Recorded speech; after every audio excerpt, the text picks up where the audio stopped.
So after e5, the best move for the world was definitely rook e4. What did they do? They took my rook. And that is the activation of my trap card. e5 is a nasty counter-attacking haymaker. I was so proud of this sequence. They have to sacrifice their queen, but it's actually even worse than that because I continue to attack the knight. Not only do I continue to attack the knight, when they move the knight, the pawn then threatens mate. So they have to sack their knight. My opponent went rook e3. I gave a check because I actually thought that it was better to take a center pawn than it was one of the side pawns. My opponent went here. Opponent, the world. I took the pawn on d4 rather than wasting time on these pawns because the rook is hanging. They moved the rook. Now I can take this pawn or this pawn. I didn't know which one was better. I went back for this pawn because I figured their next move was going to be pawn takes g6. Very logical. And then I would attack them on the h-file. So when they did that, of course here I can play pawn takes g6. But I thought this made a lot more sense since their next move, pawn takes f7, check, king f7, you have to just realize they can't actually get in with the rooks. So they have to run away from mate. I hunt down the king with my queen. They go here. I give yet another check. They have to run into the open. If they pin themselves, I apply pressure. I can win this in the endgame.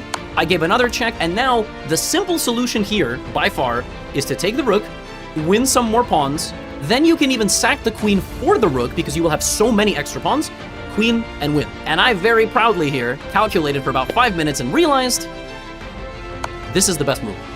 Because what this move does is allows my queen to get to d3 with defense. And here, the most efficient win I found once again. It feels very natural to play queen d3, and absolutely if you play queen d3, you're gonna win the game. You play queen d3, king b2, queen d2, king a3, you take this pawn, you take this pawn.